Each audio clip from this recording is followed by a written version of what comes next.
would send us emails asking us obscure questions about trade. So they wouldn't read the website. They wouldn't read the website. They would just click contact, and we answered those emails. We learned the basics of neoliberal ideology, which is let the rich do whatever they want, things will be great, and answered the questions accordingly.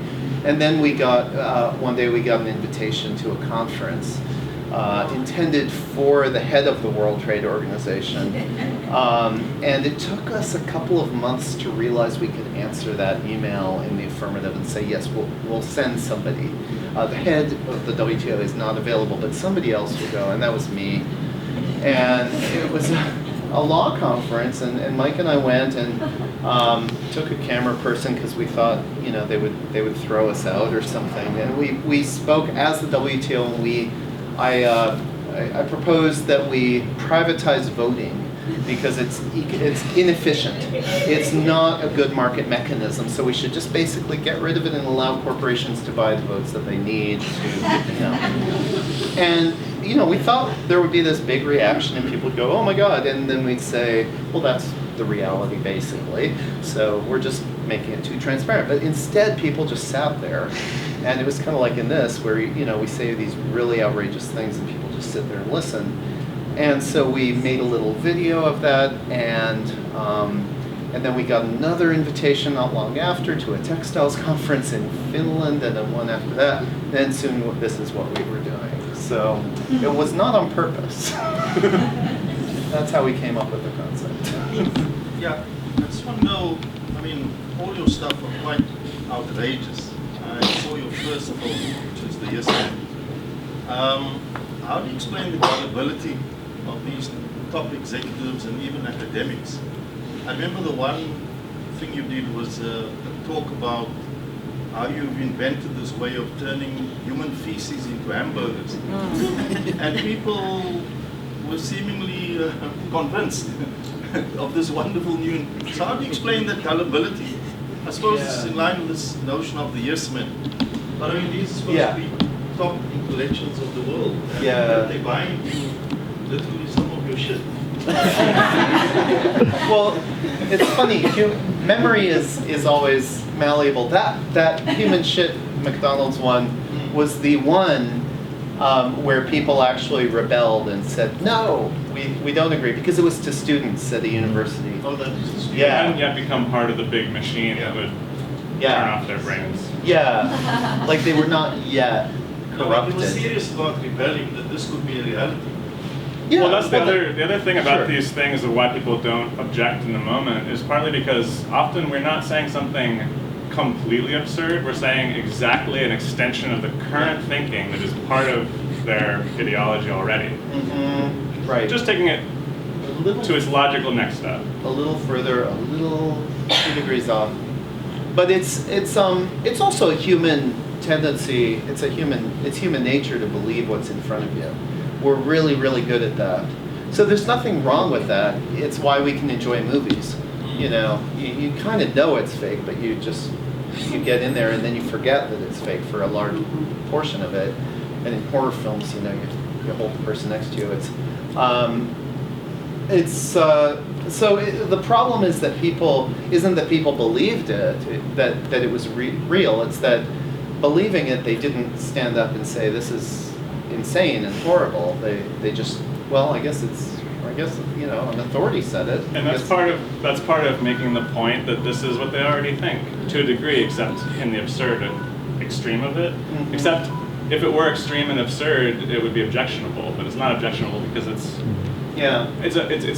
not antagonistic to their existing way of thinking. Yeah, and as I think here, perfectly nice human people can go along with some really, really bad things for a very long time if it's just slow enough and just convenient enough. And if the law tells them this is the law. Yeah, and if there's some kind of vague ideology behind it that they can go, well, somebody must be thinking about this.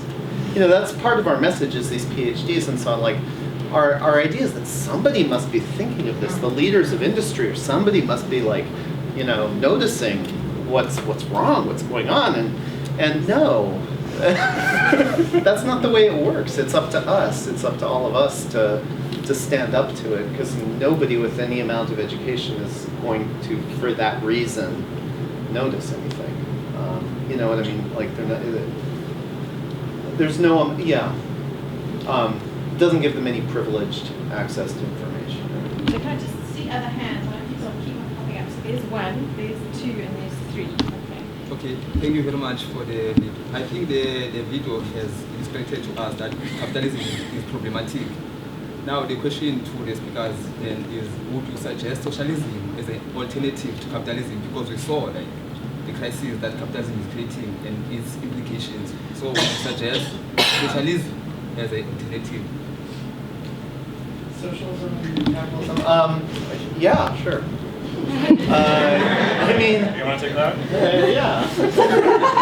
I mean, I would vote for a socialist candidate over a capitalist one, of course, any day.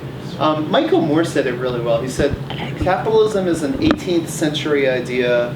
Socialism is a 19th century idea. Surely we can come up with an idea for now that works. But you know, elements of socialism are like the basic idea that we're all in it together and that people should not suffer just because they don't have money, and that money shouldn't be the decision point. You know, it shouldn't be the marker of value because one person has more money than another. That seems pretty basic to me. I think a lot of social organizing, like politically and socially, happens kind of naturally anyway, but there are all these forces that are getting in the way of us just doing it together as communities. So there are great examples of communities who are just organizing the way that they need to. But the problem is all these external, very, very powerful influences that affect our ability to even together figure out the system that works. Yeah, and the natural thing, like capitalism is always trying to tell us it's natural and that, you know, we're all at each other's throat. But I mean, if you go on a camping trip, you're not a capitalist on the camping trip. You're a socialist or a communist. You know, everybody shares. Nobody's going to sell their water to the next person. That just never, ever happens. It's like our nature is to share and be nice to each other. It's just when you have this big structures and suddenly you have a lot of people, some people with a lot more than others who have to justify it, that you get these natural ideal, you know, this idea of naturalness. Children are all socialists, you know. We're all taught to share. The ones who beat other children up are not viewed kindly. Except in our system, Well, in America. in America they are, but not everywhere else. I just think about addressing the gullibility, and particularly in the Trump era. I mean, somebody wrote something I was reading recently. You know, what kind of world has it become where children are separated from their mothers and put in cages from the family, put in cages, hundreds and hundreds of children, and Fox News is just sort of saying, well, you know, we got to do this because, and you know, it was, and I mean, you must be. I mean, this is almost like a, you know, like a terrible hoax that it was being pulled, but it's really happening without, you know, enough questioning. Yeah. And it is. I mean, when you're dealing, you know, I mean, you've been at it for many years. The Trump era must be presenting that element of thoughts and challenges. Oh yeah. There's a reason we're in South Africa instead of the U.S. right now.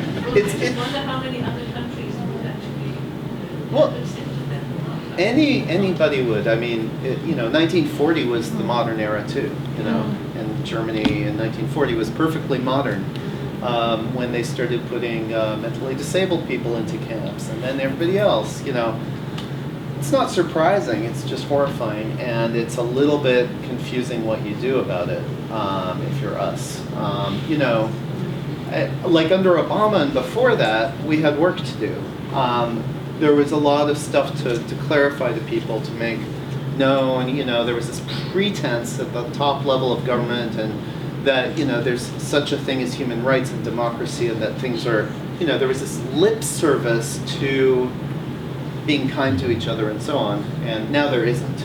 So, you know, back then we could play on that lip service, even if they were still deporting people and bombing and all the things. They were pretending to be nice people, and that's super valuable. So, you know, just feel lucky that your leaders are pretending to be nice and paying lip service to it, because it gives you an entry to forcing them to actually be nice and change the way they behave for real. And I think part of the way that they do it, the other entry point is the way that we try to approach it, which is through counter narratives, like through stories. So even Trump and any authoritarian leader affects that in large part because of the stories that he convinces lots of people of. So I think trying to come at it from like presenting alternative narratives that are humanistic instead of oppressive is part of playing their game too. It's just that Trump has learned to play it, for example, really well. Because it's not about knowing this is happening in cages. It's not about the information or the facts or even the moral righteousness.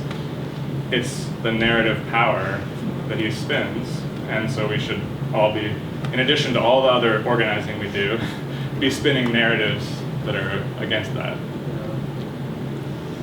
But the first step for a lot of this sort of activism that we do is like, you have to have a nominally democratic, progressive, like government in power to do this, what we do.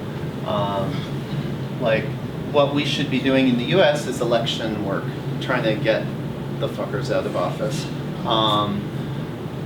And you know, once you have somebody in office like here who pretends to be you know, for people and will not say, well, let's just round them up and, you know, whatever Trump says, then you can play on that and just like say, oh yeah, you said that well.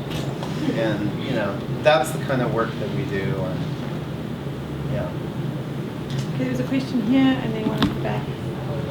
Let's go here. Yeah, I guess in the film you see a lot of the, thank you for the film, by the way. It was, yeah, uplifting after having gone to the protests today, and I think my question's kind of coming from that angle of like, it's such a long journey and it's like something that one needs to keep going with. And a lot of the responses we see from people in your interventions is quite disillusioning. And what has kept you going, and what responses have you seen from people that shows you like that it's So which responses are disillusioning? well, more just from like when you're presenting to business people or insurance people